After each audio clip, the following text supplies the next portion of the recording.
আমরা স্পষ্টভাবে বলেছি যে আমাদের কোটার প্রথম দাবিটি হচ্ছে 18 পরিপত্রকে পুনর্বহাল করতে হবে। আমরা সেখানে গিয়ে জানিয়ে আসবো যে কালকে সকাল 8টা থেকে লাইব্রেরি খুলতে হবে। সংগ্রামী বন্ধুগণ, আজকে আপনারা যেভাবে ঢাকা বিশ্ববিদ্যালয়ের প্রত্যেকটি হল থেকে দলে দলে বেরিয়ে এসেছেন, ঠিক সেভাবে যে ঘরজোয়ার উঠেছিল 52, 70, 71, আপনারা আগামীকালকে আরো সংগঠিত হয়ে নিজের জন্য, নিজের পরিবারের জন্য, নিজের ভবিষ্যতের জন্য, নিজের পরবর্তী প্রজন্মের জন্য আবার কালকে বড় বড় দলে বের হয়ে আসবে। আমাদের কর্মসূচি কালকে 1 মিনিট লাগবে, শুরু 1 মিনিট বন্ধুগণ, 1 মিনিট শুরু।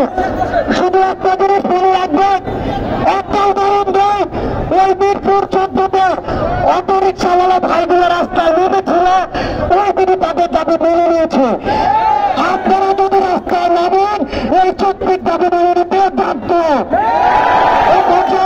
আমাদের আগামীকালকের কর্মসূচি ঘোষণা করে আমরা আমাদের আবার পদযাত্রা শুরু করবো। বন্ধুগণ, আমাদের 4 তারিখ পর্যন্ত লাগাতার কর্মসূচি থাকবে। আগামীকাল দুপুর 2:30টায় আমরা অবস্থান কর্মসূচি পালন করব। কেন্দ্রীয় লাইব্রেরির সামনে আমরা জমায়েত হব, তারপর আমরা আমাদের অবস্থান কর্মসূচি পালন করব। এবং এটি শুধু ঢাকা বিশ্ববিদ্যালয় না, সারা বাংলাদেশের সকল ইউনিভার্সিটি কলেজগুলোতে আমাদের আহ্বান থাকবে, আপনারা একই সময়ে এই বৈষম্য বিরোধী ছাত্র আন্দোলনের ব্যানারে অবস্থান কর্মসূচি পালন করবেন।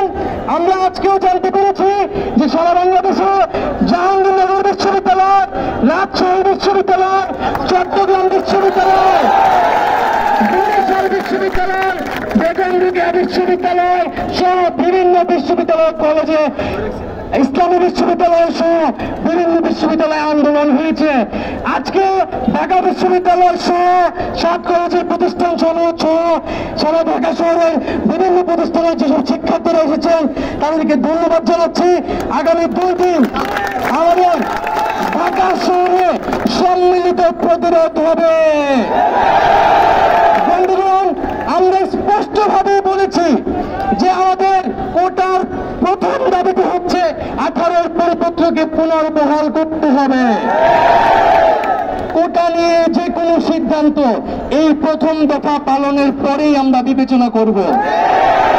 প্রথম দফা পূরণ সাপেক্ষে আমরা কিছু রূপরেখা দিয়েছি, যাতে বাংলাদেশে কোটার সমস্যা একেবারে নিরসন করা যায়। সেটি হচ্ছে কমিশন গঠন করে সকল গ্রেডে শুধু অনগ্রসর গোষ্ঠীর জন্য কোটা বিবেচনা করে সকল অযৌক্তিক কোটা বাতিল করতে হবে। বন্ধুগণ, আমি খুব সংক্ষেপে 2টা কথা বলবো বলে আমরা আমাদের মিছিল শুরু করব। বন্ধুগণ, একটা বিষয় খুব স্পষ্ট যে সারা বাংলাদেশের মানুষকে আমরা আহ্বান জানাচ্ছি, এটা শুধু শিক্ষার্থীদের আন্দোলন নয়, এটা শুধু চাকরি প্রত্যাশীদের আন্দোলন নয়।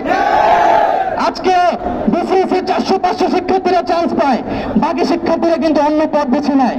এটা কেবল শিক্ষার্থীদের বিষয় নয়, এটা একটা রাষ্ট্রের বিষয়।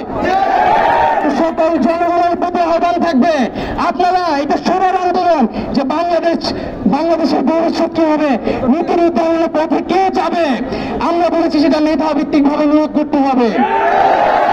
আরেকটা বিষয় যে আমরা কোনো মুক্তিযুদ্ধ কোটার বিরুদ্ধে স্পেসিফিক ভাবে কোনো কথা বলছি না, আমরা পোষ্য কোটা সহ সকল অযৌক্তিক কথা সেই কোটাগুলোর বিরুদ্ধেও বলছি।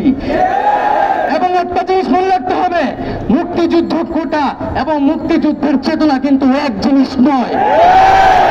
মুক্তিযুদ্ধের চেতনা কোন গোষ্ঠীগত বংশ পরম্পরাদের জিনিস নয়।